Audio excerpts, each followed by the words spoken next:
L'idée, c'est la déification ou la réification. Imagine un gars comme moi qui va en avant puis qui parle en avant.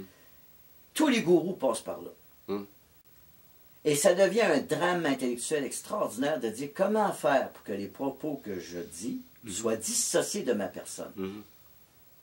Et c'est la grande responsabilité que les gens disent. Ces propos-là appartiennent à l'humanité, c'est comme les fleurs dans le jardin.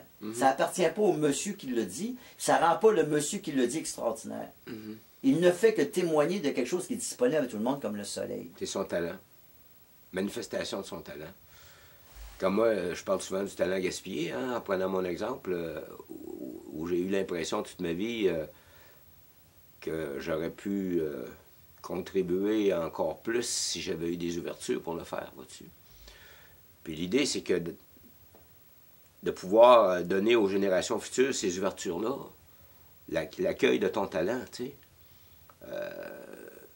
Mais tu sais, on se connaît, nous autres, depuis qu'on est jeunes. On a chanté ensemble dans le Vieux-Montréal. Ouais.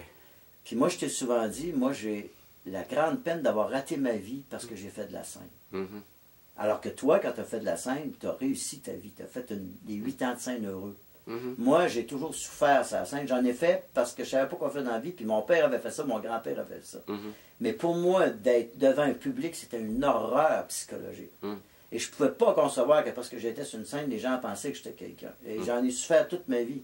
Et pour moi, de voir encore que des fois, il y a quelqu'un qui pense me reconnaître. Je suis vieux à cette heure, c'est impossible de me reconnaître. Quoique, il y en a qui sont là. Je l'ai vu un autre jour. Elle était là, puis elle n'était pas trop sûre. Ça, je connais. Je suis parti de peur. Alors moi, j'ai raté ma vie en ayant fait de la scène. Je l'ai vraiment raté. Moi, j'ai raté ma vie. Aujourd'hui, moi, sais-tu ce que j'aimerais faire? Non, mais tu as l'impression de ça. Mais, la certitude. Ben ouais, c'est Toute la certitude. Moi, d'avoir été dans un jeu là que j'en voulais pas. Mais mon point n'est pas là. Moi, j'aurais aimé ça être à l'Académie française, mais pas avec les épées, pour faire le dictionnaire. En gang, en privé. Puis un mot par semaine. Pour 2 semaines, ensemble, jaser d'un mot. Ça, là, j'écoutais ça avec toi, puis moi, j'ai une grande souffrance d'avoir fait de la scène. Et surtout qu'il y a une mot... Excuse-moi, il y a une boîte qui porte mon nom. C'est-tu des... Tu vois ma colère qui commence. Tu peux pas...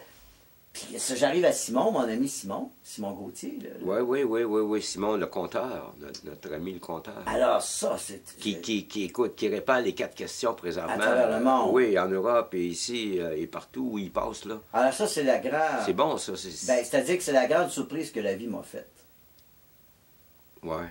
Parce que moi, je suis dans le bois, je suis tout seul, puis je le rencontre à Natashquan. J'y compte ça.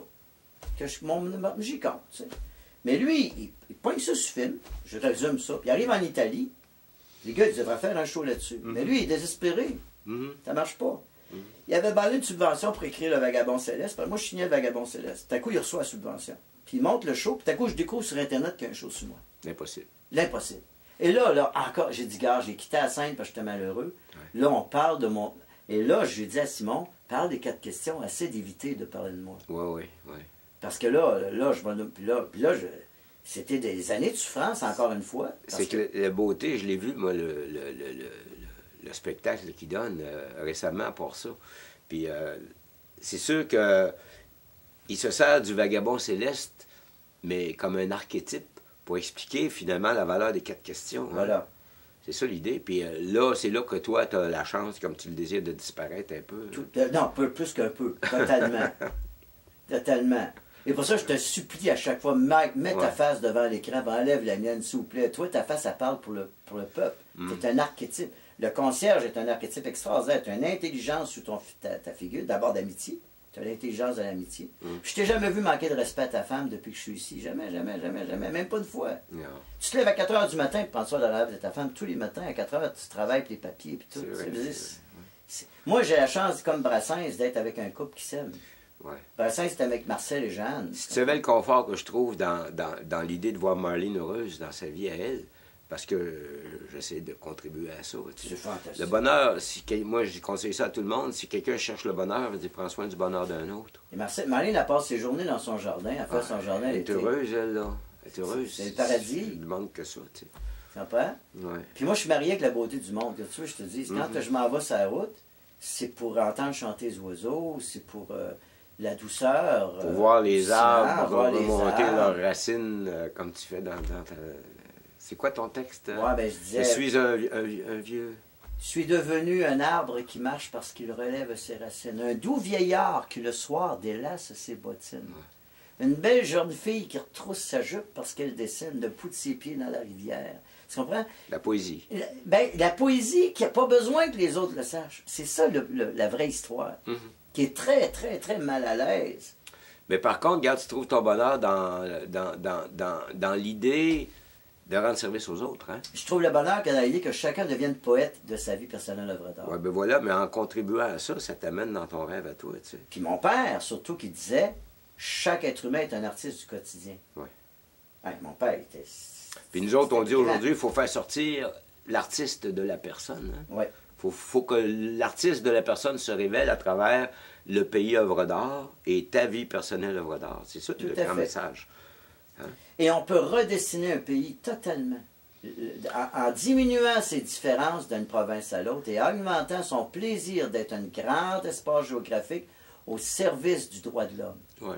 C'est ça le Une point. grande beauté du monde qui s'appelle le Canada au lieu d'une plus petite beauté du monde qui s'appelle une province. Tu sais.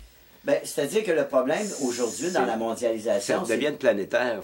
C'est parce que tout petit pays, quel qu'il soit aujourd'hui, a d'immenses difficultés économiques. Oui, oui. Il faut que tout le monde puisse manger, il faut que tout le monde, pour sortir de la violence, c'est ça que ça prend. Moi, pourquoi je couche à terre? Quand j'ai couché sur un congélateur, pourquoi? Parce que je pense à tous ces millions d'êtres humains qui sont dans les camps, qui meurent de faim, dont personne n'est là pour eux autres, puis ils dorment à terre, ils n'ont pas de lit. Donc, j'ai pris la décision spirituelle de témoigner de ma sympathie aux êtres humains qui sont mes frères, mes sœurs, en dormant sur un plancher ou en dormant dans la forêt ou sur un congélateur. C'est le moyen le plus anonyme que j'ai trouvé pour dire, tu as droit toi aussi à une vie personnelle, œuvre d'art, toi qui es dans un camp. Je prends ceux qui meurent sur l'océan actuellement, là. Hein, les bateaux de... Ah oui, oui. Les migrants Je suis complètement bouleversé. Qui ont plus aucun coin de pays pour eux autres. Ils sont dans l'eau.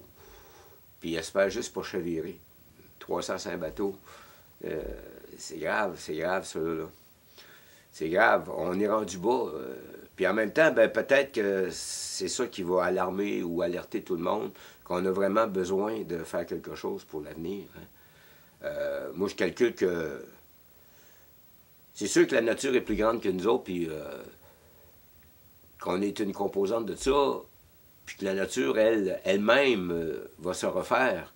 Mais l'humanité, si on veut demeurer, il faut faire quelque chose, parce que là, on est en train de se tirer dans le pied, pas à peu près. C'est pourquoi je pense que l'histoire de l'humanité, d'ici 50 ans, sera écrite en fonction du progrès des droits de l'homme à travers la planète. Du progrès planétaire des droits de l'homme, et font partie de la vie personnelle œuvre d'art et la notion d'un territoire œuvre d'art. Je pense que ça, c'est l'héritage que nous laisse l'histoire de l'art maintenant, comme capacité politique, de philosophie politique. Il faut faire attention à la différence entre la politique, dans laquelle les adversaires s'affrontent au niveau de l'application du droit, et la philosophie politique, dans laquelle on donne ce qu'on appelle le jeu d'échecs à l'intérieur duquel on joue, qui change de siècle en siècle, tu vois. Moi, je pense que la majorité de la population humaine, planétaire, veulent marcher droite. Et espèrent que vont pouvoir se réaliser à travers ça dans leur vie, mais qu'il y a une petite gang de tricheurs qui est probablement, j'imagine, la minorité du monde, qui, pour leur intérêt personnel, caché ou non caché, comme par exemple l'argent qui dans les abris fiscaux, puis tout ça, qui empêche les gens de manger, hein. J'espère que... Moi, je vois pas autre chose que l'idée de chaque individu qui prend sa vie en main dans le contexte d'une vie personnelle œuvre d'art, pour que la masse critique d'un devienne la majorité silencieuse qui va gagner sur la tricherie. Puis la seule façon, je pense, de pouvoir se débarrasser des tricheurs, c'est de les inspirer à développer une vie personnelle œuvre d'art aussi et à sortir de la tricherie. Il n'y a pas d'autre moyen. La violence ne peut pas y arriver. Ils sont plus forts que nous autres. Hein? Un petit nombre qui gagnent tout, 10% de la population qui ont tout, qui continuent à mettre de la pression sur les pauvres pour les étouffer encore plus, pour demeurer en haut, protéger leurs actifs. Donc, ça ne peut pas se faire dans une seule génération. Mais je calcule qu'il y a assez d'intelligence sur la planète pour que les tricheurs qui sont dans la tristesse Oui, son impatient triste. viennent de comprendre à travers l'idée du pays œuvre d'art qu'ils cherchent la joie, dans le fond. Comme tu dis souvent, le riche qui est en train de perdre sa famille, qui, malgré qu'il est riche, il est malheureux dans sa vie, comment conquérir le bonheur? Hein? C'est en cherchant la joie. Puis comment chercher la joie? Ben, c'est dans la droiture, hein, de la raison. Tout à fait, tout à fait. Prendre un bol de riz, quand t'en as 3, puis de le donner à quelqu'un qui a faim. Moi, j'ai déjà entendu et vu des histoires où la personne qui a goûté à la joie de tout ça a décidé de prendre ses 2 autres bols de riz, de se priver lui-même, comme toi tu fais, pour finalement donner un peu de bonheur aux autres autour. Tu sais. Alors, c'est l'idée. Moi, je me suis concentré beaucoup sur les gens qui sont écrasés temporairement par leurs rêves. J'aime le mot temporairement. Tu comprends? Par exemple, cette année, à l'université, il y a eu des jeunes que j'ai... Ben, tu le sais, tu connais un peu mon histoire. Il y avait beaucoup de personnes qui tournaient autour de moi, qui tournaient autour du vieux. Et il y en a là-dedans que j'ai appuyé financièrement parce que temporairement, ils étaient écrasés par le rêve, ils ne pouvaient pas y arriver. Donc, j'ai poigné le peu que j'avais, je l'ai divisé en autant de parties que je pouvais. Tu comprends? Puis je me suis dit, temporairement, et ça l'a aidé. Vraiment, là. Oui. Ça leur a permis de dépasser leurs conditions. Ben, ils ne pouvaient pas, sinon. Temporaire, oui. Mais j'avais un bon jugement, tu comprends? Ouais. Mais c'est le rôle de chacun de nous, de la manière qu'on peut, quand on voit quelqu'un qui a un beau rêve, qui est écrasé temporairement par son rêve, d'avoir une oreille. Une oreille bienveillante. L'accueil. Hein? Comme toi, quand je suis arrivé chez vous, je m'en allais continuer mon voyage jusqu'à Wiyukon. Tu te rappelles? Tu t'en allais geler à mort dehors. Oui, puis j'étais prêt à mourir pour mon rêve. Mais là, je ne me rendais pas compte, mais j'étais immensément épuisé. Puis toi, tu as vu mon épuisement, tu as dit t'arrêtes ici pour l'hiver. Et là, je me suis aperçu, j'étais mort, je faisais juste dormir. Mais je ne m'en serais pas aperçu, je serais mort par mon rêve. J'aurais été écrasé par mon rêve, j'en serais mort. Sincèrement. Et j'aurais accepté de mourir pour mon rêve, même si personne ne le savait. Oui, même que tu valorisais ça un peu à l'époque. Ben, j'avais pas beaucoup d'instructions que j'ai aujourd'hui.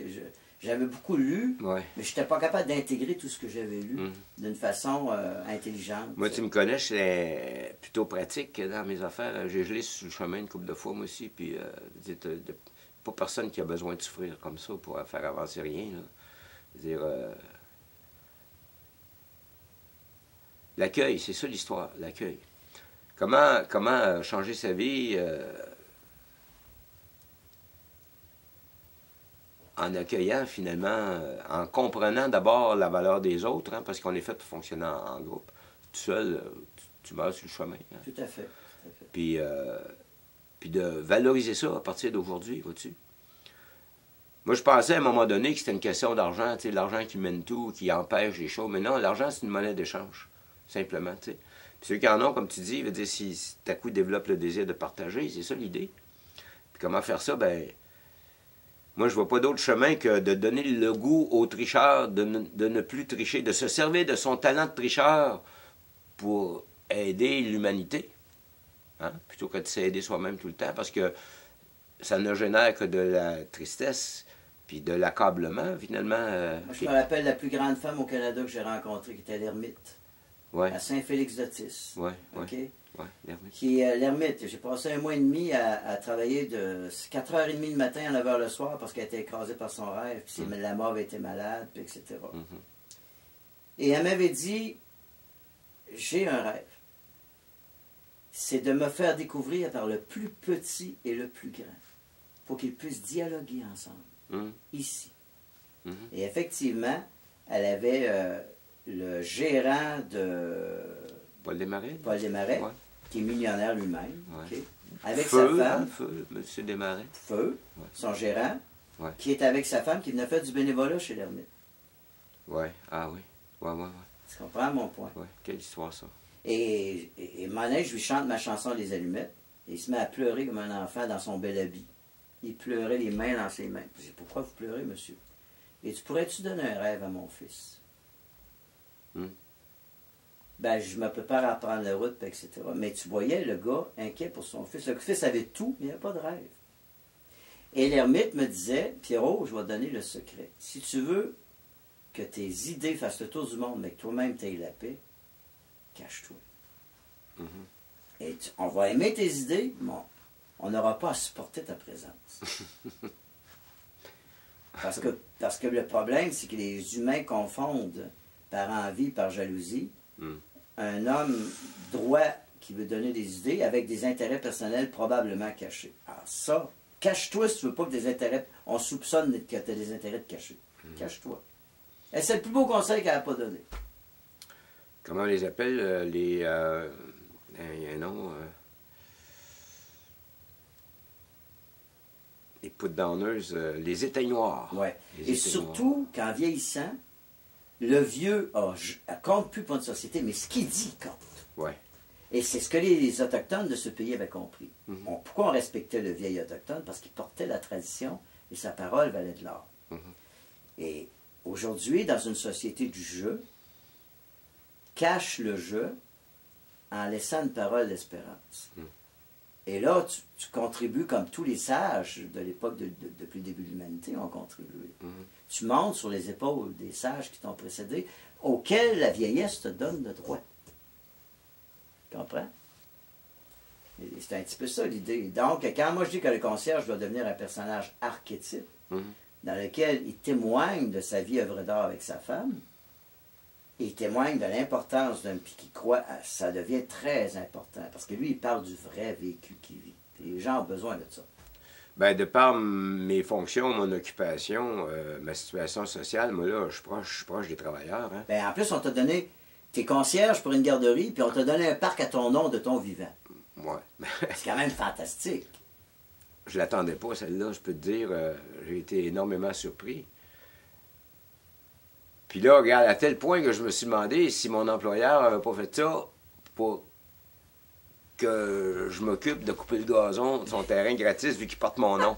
C'est ça. Hein, pour sauver quelques cents, parce que... Mais non, je pense pas. Moi, je pense qu'il y a de la bienveillance, même partout, puis il y en a chez ces gens-là. Mon employeur, tu sais, c'est certain, si on parle de l'argent, c'est toujours difficile, cette histoire-là, mais quand même, c'est du bon monde. Moi, les gens autour de moi au travail. Mais moi, ce qui m'allume surtout, moi, c'est de voir les familles, les jeunes familles d'aujourd'hui, avec les petits-enfants. Là, je vois que le monde se répète. Le petit, lui, arrive, on repart à zéro. Lui, il n'est pas éduqué, il n'a rien vu, puis on peut faire de lui un citoyen développé ou un citoyen non développé. Puis c'est de voir que, quand même, c'est beau de voir que chez nous, dans notre pays, les jeunes ont la chance d'avoir un avenir parce qu'ils ont des parents bienveillants. Comprends-tu? Les parents veulent le meilleur pour leurs enfants, puis ils peuvent le faire ici. Hein? On peut espérer une belle vie. Puis c'est quoi une belle vie, dans le fond? C'est que chaque journée, hein, soit une belle journée, la meilleure journée possible, vois-tu? Puis l'important, c'est d'avoir une bonne journée. C'est ça, bon, tout à fait. Alors, c'est pas si compliqué que ça, mais... On a honoré un grand concierge. On lui a donné un parc avec son nom. Il a pensé un peu, là. Ouais. Ça t'y attendait même pas. Non. En plus, on t'a appelé pour inaugurer le parc. Ouais, je pensais que c'était pour les autres. Moi, je m'en allais ramasser des histoires hein, dans le parc. Je m'en allais faire le ménage dans le parc pour les enfants. Puis tout à coup, je me suis rendu compte que c'était l'inauguration du parc dont tu parles. Là. Puis là, tu as enlevé l'affiche, tu as enlevé le tissu. Ah, comment ça s'est passé? Ouais, c'est ça. Bon, ouais, tu sais, pense-y un peu. Ouais. On a pensé peut-être faire un petit film cet été sur cet événement-là avec Marlene. Juste pour illustrer à n'importe qui se désespère que l'impossible peut se réaliser. Moi, ce que je vois dans ça, c'est l'impossible. C'est impossible qu'un concierge, dans le fond de sa cave, ait un parc nommé à son nom. Tout à fait. Pour l'honorer d'une certaine façon. Parce qu'il n'y a pas d'autre raison que de faire ça. Hein? Pourquoi? Puis regarde, les parents aujourd'hui viennent me voir et me disent « Hey, vous avez un beau parc. Hein? » Franchement, j'en reviens pas, tu sais, j'en reviens pas. Donc, c'est une démonstration. Moi, pourquoi j'en reviens pas? Ça n'a rien à voir avec moi personnellement. C'est même pas la fierté d'avoir un parc à mon nom. C'est que tout d'un coup, c'est l'impossible arrive. C'est que ça devient un outil dans notre boîte à outils du pays œuvre d'art pour démontrer aux gens que la vie personnelle œuvre d'art, c'est possible. Moi, ce que je fais simplement donner le meilleur de moi-même à ces enfants-là quand ils passent. Je leur fais un beau bonjour le matin en leur disant « La vie est belle ». Et puis, en même temps, je fais une petite chanson pour les parents, pour les encourager à ne pas se lâcher. Lâche pas ça. Comprends-tu? Ouais. Puis, au bout du compte, la vie m'envoie un outil qui est ce parc-là, qui est la démonstration de la beauté du monde, parce que, regarde, les employeurs, mes employeurs, à un moment donné, ils ont eu un grand cœur, parce que je suis certain qu'ils ne m'ont pas donné le parc pour que je coupe le gazon. C'est un vieux réflexe que j'ai, moi. Ils ont fait ça, dans le fond, pour honorer ma présence et puis tout ça. Donc, pour honorer la présence d'un être humain qui s'occupe de la beauté du monde dans leur garderie. C'est pas moi, c'est le concierge. Tout à fait. Bon. Tout à fait. Ça aurait été un autre qui aurait fait la même chose, ça aurait été pareil. Alors moi, c'est ce que je trouve fantastique au sujet de ce parc-là. C'est que ça m'aide à faire la démonstration que l'impossible est réalisable. Puis tu vois, à partir de ça, toi et Marlene, elle va aller enseigner aux enfants comment planter des fleurs dans le parc. Voilà. C'est fantastique. Marlene est dans la beauté du monde. C'est la génération de la beauté du monde. On n'a pas beaucoup parlé de Marlene dans tout ce qu'on fait là. La jardinière. Ouais, tu sais. Ouais. S'il n'y avait pas eu de Marlene avec son exceptionnelle discrétion et bienveillance à travers toutes ces années, à travers ma présence,